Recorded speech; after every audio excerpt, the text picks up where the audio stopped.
Lagos is sinking and plastic pollution is pushing it down. Bottles, sachets and other packaging are all easily found clogging gutters, waterways and streets across the state. It's a crisis that's largely been dismissed as part and parcel of everyday life, but we all play a role in plastic pollution, and often it starts at home. Recent figures suggest that just 12% of plastic waste in Nigeria ends up being recycled, and it's easy to understand why. Over the course of a week, these are the plastic bottles I've used, but my options are limited. Well, much like many residential areas in Lagos, there's no dedicated recycle bin, just normal household ones. So for me who wants to dispose of my plastic waste, my immediate option is to use one of these bins. The problem with that though is that once they're collected, these bins, along with my plastics, all end up in the same place. That's likely to be the Olusosun landfill in Ojota, which is the only designated disposal area site in Lagos. It was opened in 1991 and it's estimated that this site receives about 70% of all the waste generated in the city. One thing that's painstakingly clear with the visible amounts of degradation and pollution, plastic pollution, all types of pollution here, is the fact that plastic, every piece of plastic since the beginning of time, is still on the planet. It doesn't biodegrade, it doesn't disappear. More than 1,000 waste pickers congregate daily for the recovery of recyclables. The informal waste economy of Lagos comprises over 5,000 cart pushers, but also cart builders, waste pickers, resource merchants and recyclers, all of them aware of the financial rewards for picking plastic. Once the plastic has been collected, one of the places it's brought to is Wecyclers, a for-profit organisation which collects, compresses and compensates people for their plastic waste. I've come to their Bute Meta branch where operations manager Rafiat talks me through the process. We have different sheds for different recyclables. We have sheds for sachets, that's nylon, low, high and sachets. We have shed for PET bottles. So when they sort these recyclables, they are transferred to the baling section. So the baling section is the place where we have the machine that we use to compact these materials together. So when these materials are built, they are taken out, where they are arranged properly, and then we wait for trucks to come and take them off. Everybody at this neighborhood know what we do, and they know the value that they get from recycling this material, so they bring them here. Before long, we're met by a local principal who brought in plastics from her school. She believes a little recycling can go a long way for the environment. I don't like what is happening in Lagos when there's rain. Most of the gutters are flooded. You see a lot of canned bottles, rubber, sachet, nylon. And I decided on my own, even if it's not convenient for me to come here, I make sure I keep all my used sachets, pure water sachet. I encourage my teachers, pupils in the school, I have a bag where we keep them. All use plastics. Even if I'm outside, if I use plastic, I'll put it in my bag, bring it home and put it. And I want to encourage all citizens to do the way I'm doing, because if all of us are doing it, we'll not be having flooded gutters, which is causing flood. Wecyclers receive some 120 tons of plastics every month, and from the looks of the grounds at this site alone, their work is far from over. Well, when these materials leave your home, whether they're collected or brought here personally, they're forgotten. There's certainly an out of sight, out of mind type of thing. But to be here and to see just how labor-intensive the process of preparing these materials for their next life is, it begs the question of how. How do seemingly worthless materials become valuable? Nigerians across the country are using plastic waste to make sandals, dresses and bags, as well as artwork, decorations and ornaments. It's easy to see the effect of upcycling plastics on land, but what about what's happening underwater? Nigeria has become the 8th biggest plastic polluter of oceans in the world.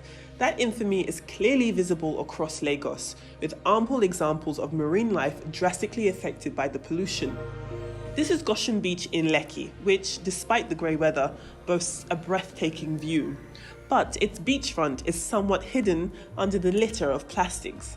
Another glimpse into just how bad this problem is. Beaches long being hubs for heaps of recyclable waste. We've come to Tarqua Bay, a community in the southernmost parts of Lagos. It is an island, which means we can only get there by boat. Over the years, Tarqua Bay has kept a reputation for being a plastic pollution hotspot. But on the day of our arrival, the beachfront has recently been cleaned, with some workers still in the process of tidying up the space. We meet Akindisu, an honorary native of the area. He says the people on the island have done their best to dispose of plastic responsibly, and as the owner of Pop Beach Club, a popular social venue, he says he's also doing his part to empower the community with plastic. We take it all off the islands ourselves, and we take it to Wecyclers in Lagos to recycle, and what we're trying to do is to develop a social plastic vehicle where we would be able to convert the value in the plastic into education. I'm taking a child that is born this year, and I really want to equip that child in a plastic-free environment with the education that is required for the child to remain in his community and be a player. There's certainly hope for the future, but it's the present that's alarming. But with the ebb and flow of these waters, we're reminded that inevitably plastic pollution does of course make its way into the waves and underneath them, causing one of the biggest stresses on freshwater ecosystems. Now, microplastics, that is of course smaller pieces of plastic that are broken away from larger ones, make their way into the water and disrupt marine and aquatic life. But the biggest contributor to pollution in water, most especially here in Nigeria, are plastics, things like bags, bottles, and even pure water sachets. During dry season, it's been reported that roughly 70% of Nigerian adults drink a sachet of water daily. That's about 60 million used sachet nylons disposed of across the country each day. Sachets have become an important source of drinking water to many households across the country, especially in rural areas because of its affordability.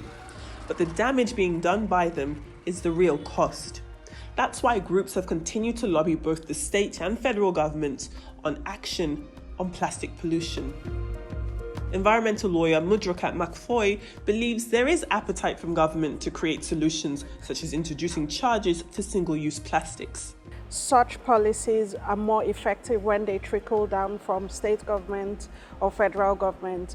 Last year as well, the LOMA, the Lagos State Waste Management Association, they created a recycling initiative to be able to bring households into the fold of recycling. In environmental law, the polluter pays principle is the commonly accepted practice that those who produce pollution should bear the costs of managing it to prevent damage to human health or the environment. Now, polluter pays principle is somewhat incorporated in some of our environmental laws in Nigeria and in Lagos, and it was adopted by Nigeria in 1999. But again, enforcement, to what extent are we seeing that these people are bearing the cross for what they put out there? Make no mistake, recycling does help, but it's not the solution many people think it is. Plastic is made from low-cost crude oil, the supply of which far outweighs demand, making it far cheaper for plastic producers to create more virgin plastic than to recycle. Plastics labelled 1 or 2, such as those used for drink bottles, are easier to recycle, whereas all other types, those labelled 3 to 7, such as PVC, are too expensive. Plastics made from more than one type are almost impossible to recycle. Recycling centres run the risk of damaging their machinery in the process. Around the world, the ability to recycle is dwarfed by the amount of plastic being used. So simply put, the fastest way to stop Lagos sinking under the weight of its own plastic pollution is to enforce laws that will make plastic producers more responsible for the single-use plastic it creates. Our future depends on it. Adefemi Akinsanya, Arise News, Lagos.